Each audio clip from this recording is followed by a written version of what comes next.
la mesa editorial se amplía. Sumamos más micrófonos y puntos de vista en el sonar informativo. Hoy, Alberto Mayol. Don Alberto Mayol, ¿cómo está usted? Muy buenos días.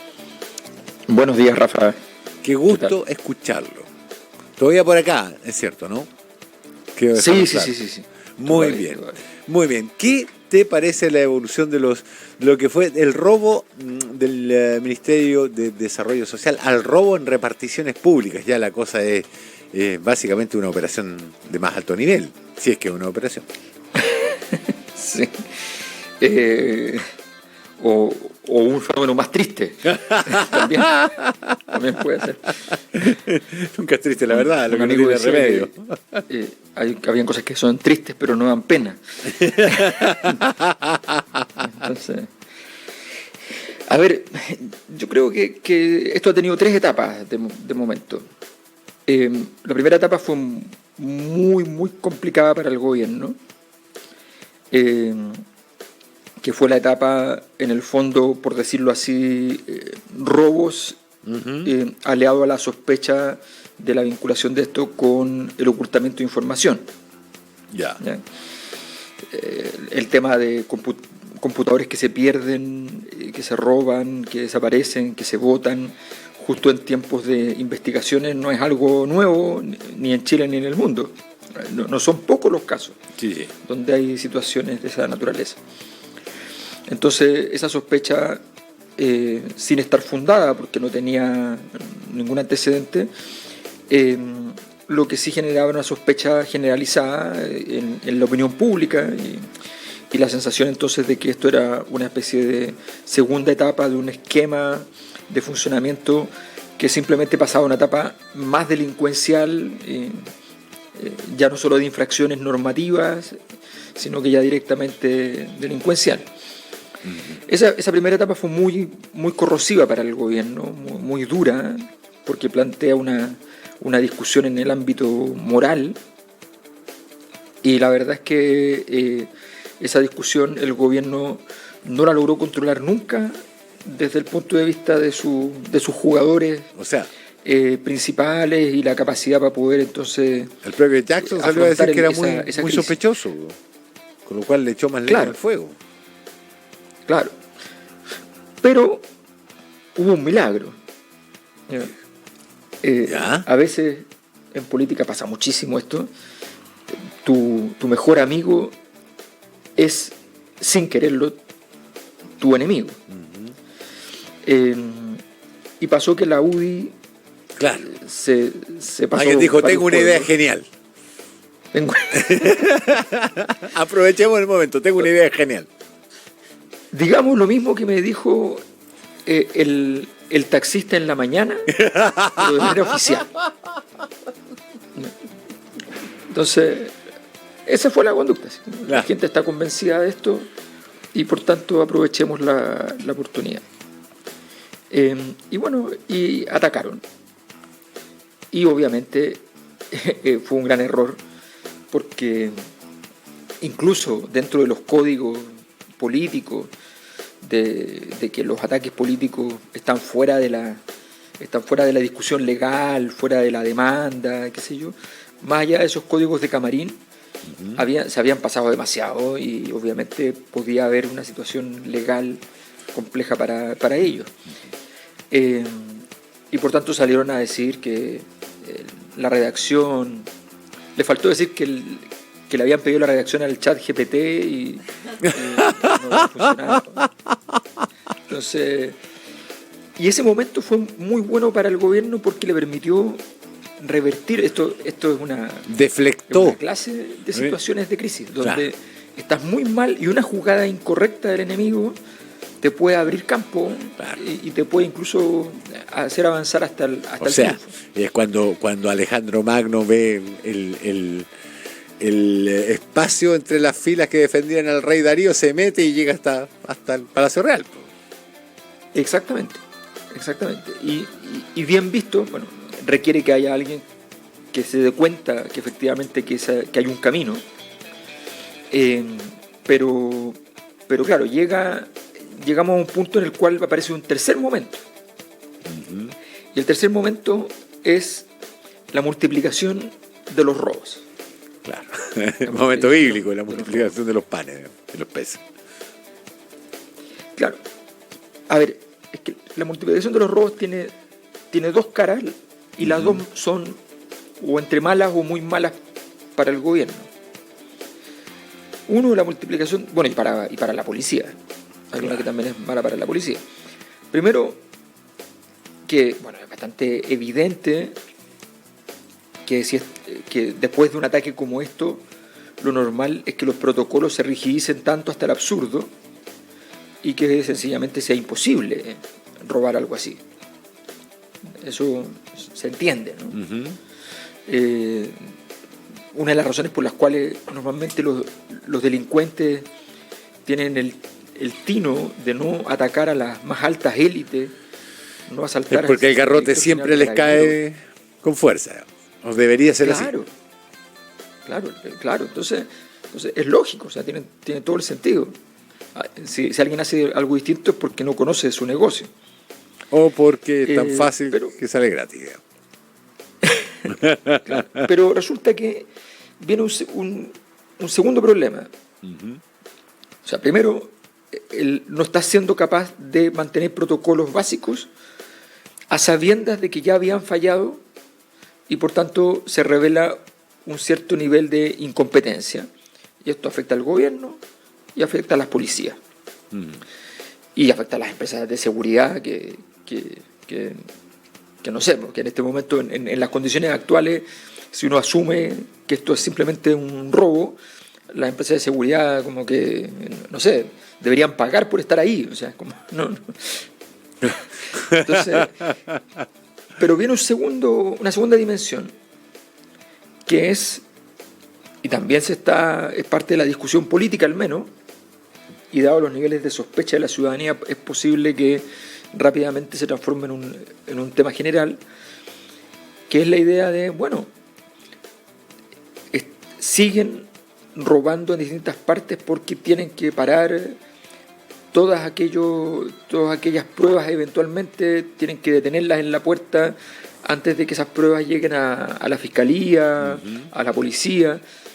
Entonces surge la sospecha de nuevo. Claro, lo que pasa es que además es un mensaje que apunta precisamente al prejuicio, que en mayor medida la gran mayoría de la población tiene, digamos, ¿esto es preparado o no? ¿Esto es casual o no? Apunta a esa duda, a ese prejuicio, y por tanto se viraliza muy rápido, por decirlo en términos millennial, digamos, o centennial, lo que sea. Claro, no, esto es el típico tipo de información que no es contrarrestable y que sencillamente opera como una verdad, aunque todos sepan que no está confirmada. Entonces es muy brutal. Y la razón fundamental para esto es lo siguiente, que en momentos de alto malestar social, uno de los rasgos fundamentales de la situación de malestar es que los habitantes de una sociedad no pueden entender, no comprenden lo que pasa a su alrededor. No tienen un criterio general que puedan ocupar para el grueso de los fenómenos que están presenciando. Y por tanto, si aparece un criterio general sencillo, que fácilmente interpreta el momento, ¿ya?, sencillamente eso se va a transformar en verdad. Ese es el elemento que se trabaja mucho respecto a lo que está pasando con las redes sociales, el trampismo, todo ese tipo de cosas tienen que ver con este fenómeno donde las sociedades son susceptibles a creer determinado tipo de informaciones porque es la línea más recta entre dos puntos, la que se les ofreció, y no tienen ninguna otra línea donde trabajar. Entonces, aquí lo que viene es un problema muy complejo, y es que cuando te quedas sin verdad no solo oficial, sino que verdad pública, entonces tú vas a construir ese camino. O sea, hay dos posibilidades en realidad. También existe que no construyas ningún camino. Cuando el tema es muy escabroso, muy ominoso, se queda como una cosa pegada, como una herida. ¿Ya? Entonces, por ejemplo, el caso Espinia, que para efectos de su arista política, nunca fue aclarado. Sí, claro. ¿Ya? Entonces, eso genera mucho ruido porque la gente dice, bueno, pero entonces si esto era mentira, ¿quién fue el que le inventó esto a la gente que fue inculpada? Claro. Porque alguna verdad tendremos que tener. Fue una mentira, ok. ¿Quién la hizo? Entonces, cuando te quedas sin verdad, la sociedad degrada sus niveles de confianza, degrada su sensación de legitimidad. Claro. Y además se produce el segundo elemento, que ya no es solo la mera degradación, sino que es la posibilidad de que entre una tesis que señale un camino muy claro para decir una verdad incontrarrestable. Incontrarrestable porque no es evidente, pero tú no sabes, no tienes cómo ir en contra. Y esa verdad incontrarrestable respecto a este gobierno era que al principio que le faltaba enormemente experiencia, que había un nivel de falta de capacidad respecto al poder importante. Claro. Pero en este caso, la verdad que se está jugando, claro, es si el gobierno suma a esto alguna clase de valores oscuros sobre la posibilidad de organización, claro, para cometer actos delictivos. Entonces, esa es la parte más compleja de la discusión que se está teniendo hoy día, y eso es lo que el gobierno tiene que ser capaz de articular como respuesta política a esta crisis. O sea, ese es el peligro que tiene que conjurar hoy por hoy. Alberto. O sea, sí. Sí, es que tiene que tener una respuesta que no sea la negación del hecho. O sea, porque esto Ya. Sí. Claro. O sea, si yo digo esto no es así, ¿ya? No es verdad que nosotros nos organizamos. Lo único que estás diciendo es verdad. Claro. O sea, tú tienes que construir una estrategia para eso. Claro. Pero no te preocupes, le queda un par de vueltas a esta tuerca, y yo diría que todavía estamos viendo cómo la UDI encara su propio error. Don Ignacio. En el Sonar Informativo también jugamos. Es el momento de los deportes o algo así. Con Ignacio Pérez Tuesta. Don Alberto ha hecho ingreso acá, don Ignacio Pérez Tuesta. ¿Qué tal? Buen día, don Alberto, don Rafa, ¿cómo están? ¿Qué tal, Ignacio? Bien, oiga, hoy día les traigo una efeméride tremenda, un efeméride y homenaje, porque hoy estaría de cumpleaños, la gran Marlene Arens Ostertag, la única mujer chilena en ser medallista olímpica de la historia. Chile tiene 13 medallas olímpicas, 12 son de hombres o equipos solo en el caso, y solo Marlene Arens es la única mujer que la ganó en los Juegos de Melbourne del año 56, el lanzamiento de la jabalina. Y la historia de Marlene Arens es notable porque ella además ella practicó muchos deportes, jugó tenis con bastante buen rendimiento, lanzamiento de la jabalina, hizo equitación. La verdad que una deportista muy completa. Murió en el año 2020 a los 86 años, siendo la única mujer que, insisto, ha ganado una medalla de plata, además de medallas en los Panamericanos, en una serie de eventos deportivos. Medalla de plata en los Juegos de Melbourne, lanzamiento de la jabalina, con 50,38 metros. Salió segunda. El récord actual del lanzamiento de la jabalina es 72 metros. Imagínate cómo ha crecido. Ya, pero espérate. Ha cambiado la tecnología. Lo mismo. Sí, claro, exactamente. Pero sigue pesando lo mismo, pero ¿qué es lo que ha mejorado? Bueno, la condición física. Ya. No, te digo, no le han cambiado la superficie, no, pero obviamente no, pero sí tienen otras, las jabalinas son distintas, el mismo peso, pero son distintas. Pero claro, como todos los aerodinámica. Como todos los récords se han ido superando. Uno ve los récords que eran hace 50 años con los de hoy día y parecen de todos los deportes son bastante lejos. Y por nombrar a otro olímpico chileno, el salto en equitación, salto en altura. Sí. Me parece que ahí los récords han cambiado muy poco porque los caballos siguen midiendo más o menos lo mismo. Sí. Bueno, que no fue olímpico, pero el récord de Alberto Larraguibel. Sí, claro. Con su caballo Guaso. Con su caballo. Yo me acordaba del nombre caballo, ¿no? Exactamente.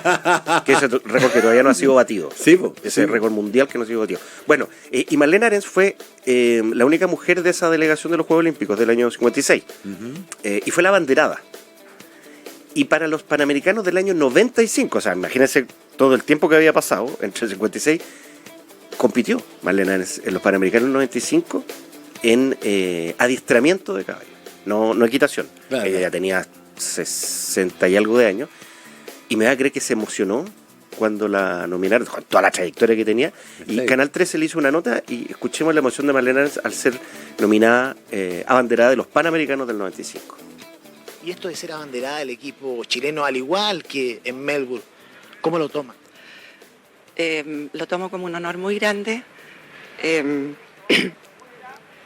un agradecimiento a mi país por haberme designado a este alto honor. No sé, es lindo. Está muy emocionada. Sí. ¿En qué se piensa en Me esta da emoción? vergüenza. ¿Por qué la vergüenza? No sé, porque creo que hay gente que lo merece más porque son gente joven. Increíble. Oye, si la mitad de nuestras autoridades tuviera conciencia de la importancia de algunos cargos, digamos, como de ser simple abanderado nomás, este país tendría hartos menos problemas. Sí. Bueno, ahí encontramos ese audio y es como el reflejo de lo que era, con todo lo que había ganado, haber sido la única medallista olímpico, y el 95, después de 30 años, ser abanderada y se emocionaba como que fuera la primera vez. Así que recuerdo para doña Marlene Arens Ostertag, que hoy día, de hecho, cumpliría 90 años. Hoy.